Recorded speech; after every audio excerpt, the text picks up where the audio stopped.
In Tokyo, CIA operative Avery Graves is deployed on a high-risk covert mission behind enemy lines. Her objective is to infiltrate the private compound of notorious arms trafficker Kenji Nakajima and recover a flash drive containing classified data on his illegal weapons operations. Using stealth and precise planning, Avery bypasses advanced security measures and reaches the inner area of the estate. Kenji is completely shocked that someone managed to breach his heavily fortified property. Desperate, he attempts to bribe her into staying quiet, but Avery remains unmoved. Her focus is on the flash drive secured inside his safe, and she refuses to leave without it. Initially, the operation proceeds smoothly, but everything escalates when Kenji's backup arrives, turning the mission into a violent confrontation. Kenji manages to flee with the flash drive, and Avery is shot in the leg during the chaos. Despite her injury, she refuses to retreat and chases him down, battling her way through numerous armed guards. In the end, Avery recovers the flash drive and kills Kenji inside his own mansion. After completing her dangerous mission, Avery returns home and resumes what appears to be a normal, quiet life with her husband, David. To him, she is just a government employee working in consular security, and he has no idea about her true role as a covert CIA operative, while David works from home, handling cargo logistics and records from their living room. To celebrate their wedding anniversary, David prepares a special dinner, but Avery, craving a break from the secrecy and pressure of her job, suggests they go out instead. They drive along a familiar road, the same place where David once proposed to her. During the drive, David talks about a vacation they have been postponing for a long time, and for Avery, the thought of finally spending real time with him feels like a much-needed escape. The next morning, before leaving for work, Avery asks David to keep the weekend free. She tells him to start preparing. This time, she wants their time together to be genuine and uninterrupted. Back at CIA headquarters, Avery meets with her supervisor, Jarvis, to go over the intelligence recovered from Kenji Nakajima's flash drive. Callie, a notorious assassin known across the world. Jarvis is disturbed by this discovery, especially because Callie's recent activities don't match his usual pattern. While Jarvis believes these killings are not random acts, but signs of a much larger plan unfolding behind the scenes. He also mentions that someone named Kali recently carried out another hit for the Russians, fulfilling a contract connected to Kali, killings and low-level operations. Something about the situation doesn't make sense, and Avery knows there's more to the story. That afternoon, Avery heads home, but when she steps inside her house, everything changes. Moments later, the phone rings. The caller tells her that David is still alive, but he is not safe. If she wants to see him again, she must retrieve a secret file hidden inside the false tooth of a prisoner held at a covert CIA black site. If she doesn't answer with the file in her possession, David will be killed, making it clear that if she alerts anyone, her husband will be executed immediately. Without wasting a second, Avery reaches out to Serena, a talented hacker and longtime contact. This time, she doesn't ask politely. She threatens to expose Serena's connections to Russian intelligence if she refuses to help. Left with no choice, Serena agrees and starts tracing the call. She warns it will take time, but promises to send Avery the location as soon as she gets it. Meanwhile, Avery returns to the agency and searches through classified files, trying to find any information about Canary Black. Her search turns up nothing. With no results, she redirects her attention to the prisoner linked to the caller's demand. The prisoner's name is Lo Stoka. She immediately sends a request to Agent Maxfield for permission to access him. Moments later, Serena sends over the location. Avery wastes no time and rushes there, hoping she'll finally find David. But when she arrives, all that's left behind is his wedding ring. Before she can process it, another phone begins to ring. The same voice is on the line. He knows Avery tried to track him. As punishment, he warns her that there is now a landmine beneath her feet. One wrong move, and she's dead. Despite the trap, Avery manages to survive and heads to a secret CIA facility where the prisoner Lo Stoka is being held. Maxfield is reluctant to grant her access to Lo, but Avery pushes back hard. She explains how urgent this is and connects Lo to the infamous assassin Callie, which finally convinces Maxfield to allow the interrogation. Inside the interrogation room, Avery questions Lelo about his past dealings with Kenji. According to her intel, their last transaction collapsed because Kenji wanted access to something called Canary Black. The moment she mentions the name, Lo stiffens. He clearly knows what it is, but refuses to speak. Avery tells Lo that she recently spoke with one of his contacts in Japan. According to that source, Lo secretly arranged a meeting because he had something valuable to sell. She says she heard they discussed a specific file, Canary Black. Running out of time, Avery suddenly attacks him, trying to force the hidden file out from the false tooth in his mouth. Maxfield storms into the room to stop her, shocked by what she's doing. But Avery doesn't back down. Instead, she turns on Maxfield and escapes. As Maxfield calls headquarters to report what just happened, he notices something alarming. The fake tooth has already been opened. The file is gone. In that instant, everything changes. Avery is no longer just suspected of disobedience, she's now labeled the CIA's most wanted fugitive. She's accused of stealing the Canary Black file, an offense so severe that director Nathan Evans compares it to an act of terrorism against the agency. However, Evans doesn't care about personal loyalty. To him, Avery is now a serious threat. The Canary Black file contains highly sensitive information, including a classified list of corrupt officials at the highest levels of government. Elsewhere, Avery is seen observing a house from afar and asks Jarvis whether he properly investigated the people close to her.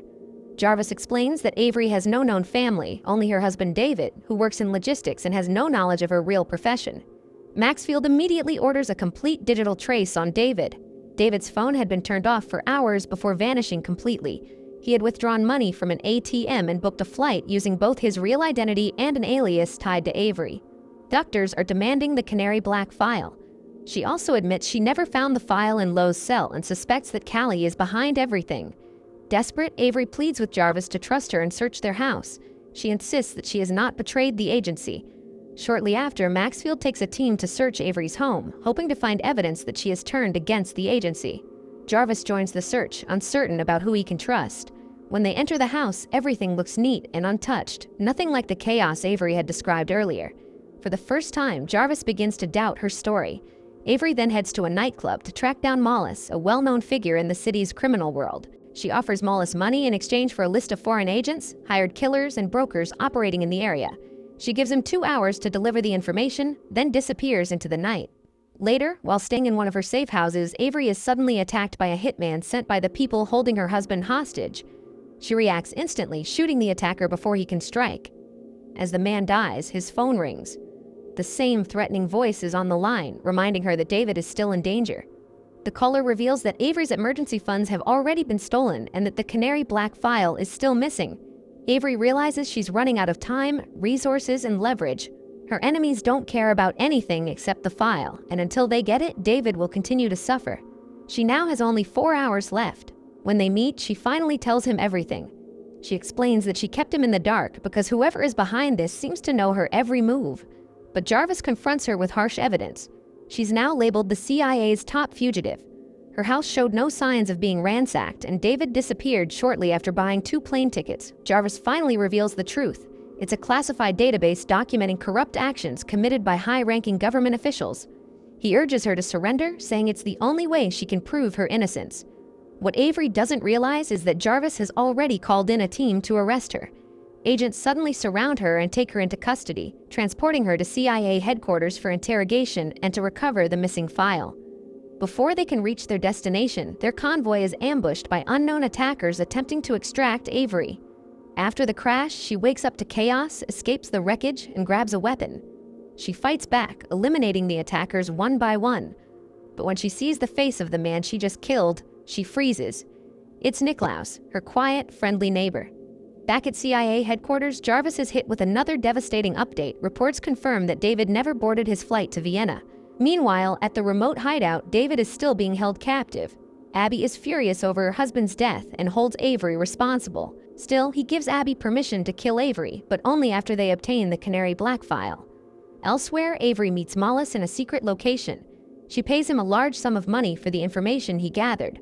Mollis hesitates, saying the intel wasn't worth the price. Avery explains that her safe house was destroyed and she lost everything.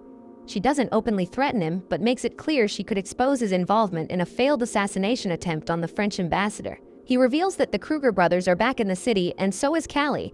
However, Callie is currently in debt to the Russian mob. He also explains that the man Avery believed was just a friendly neighbor was actually an Austrian mercenary with a history of operations in Chechnya, Libya, and Ukraine. With no passports and no digital footprint, making them nearly impossible for the CIA to track. At the same time, Avery uses a fake passport to infiltrate Evans's hotel. She bypasses security and enters his room without being detected. To avoid alerting the guards, she wears a sound-dampening mask while interrogating him. Avery accuses Evans of concealing the truth, believing the Canary Black file was never in Lowe's possession, but instead held by Evans himself. She forces him to access his laptop, but he deliberately enters the wrong password 3 times, locking the device.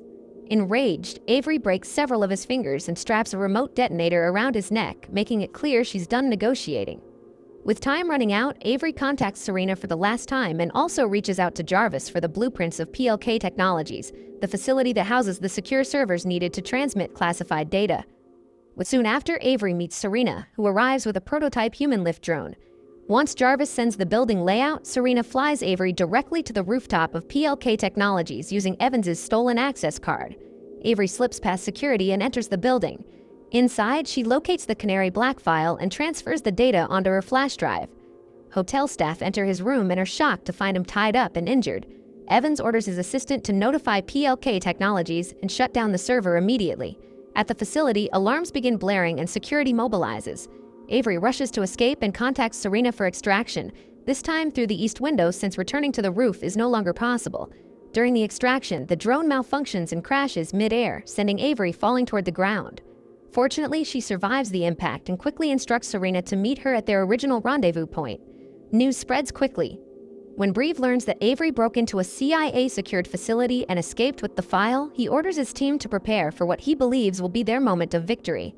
Later, Avery gives the Canary Black file to Serena for analysis. However, the file doesn't contain proof of corruption. Instead, a powerful virus capable of encrypting global internet traffic, locking down every connected device, and saving David. With time running out, Avery sends one final message to Jarvis, asking him to track her phone's signal. She rushes toward a public phone booth in Gajiva Alley with less than 7 minutes remaining. Fighting through traffic, she runs a red light and crashes but continues on foot. Avery arrives at the booth, but it's too late. The call from Breznov goes unanswered. Before she can respond, a mysterious figure sneaks up behind her and fires a stun gun. Avery collapses and loses consciousness. Back at CIA headquarters, Director Evans is furious. He orders Jarvis and the entire agency to launch a citywide manhunt. Mobile networks, surveillance systems, and facial recognition software. After securing the Canary Black virus behind encrypted firewalls, he delivers a terrifying global broadcast. As world leaders gather in New York for a global summit, Breznov announces that every nation is now under threat and must follow his demands to survive. His demand is simple: 1% of each nation's GDP. To prove he's serious, Breznov threatens to deploy the virus on Singapore as a demonstration. Governments around the world are given payment accounts and only 1 hour to comply. At CIA headquarters, Maxfield confronts Director Evans, demanding an explanation. Evans finally reveals the truth. Canary Black was created by the United States as a cyber warfare deterrent, essentially a digital version of a nuclear weapon. Now, their only remaining option is to trace the source of Breznov's global broadcast before the situation spirals further out of control. Meanwhile, Jarvis tracks Avery's phone signal to a drainage tunnel beneath the city, but as soon as he moves in, Breve's men ambush him.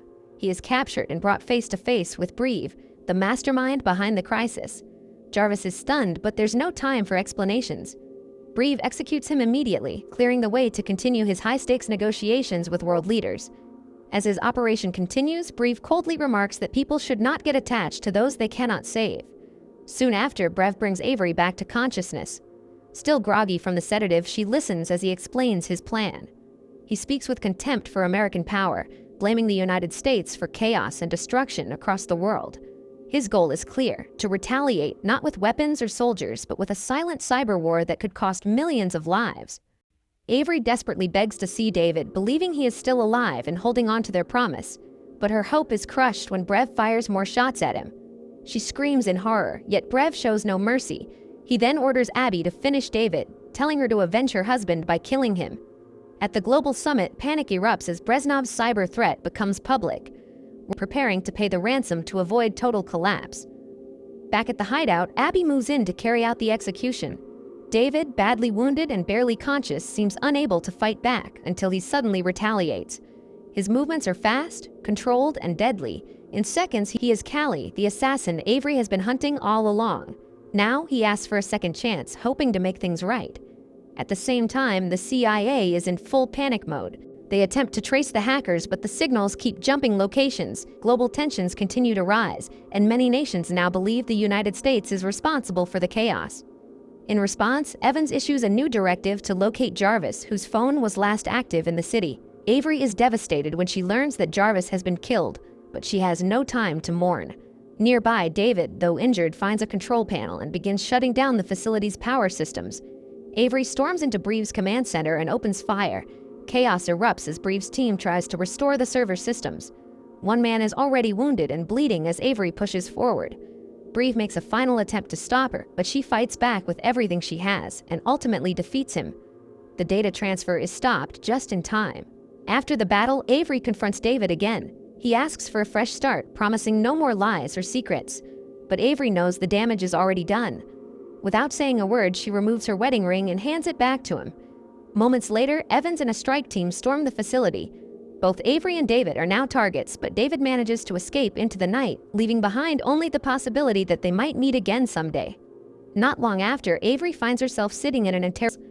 Suddenly, the door opens and a woman named Elizabeth enters. Elizabeth then turns to Avery with a different proposal. Elizabeth offers Avery a position in MC6, an elite unit designed for missions too critical for anyone else. If Avery accepts, all charges against her will be dropped. If she refuses, she will spend the rest of her life in prison. In the final scene, Avery walks alone down a quiet street filled with memories. She arrives at the old bridge where David once proposed. Resting on the railing is her wedding ring, left behind as if waiting for her.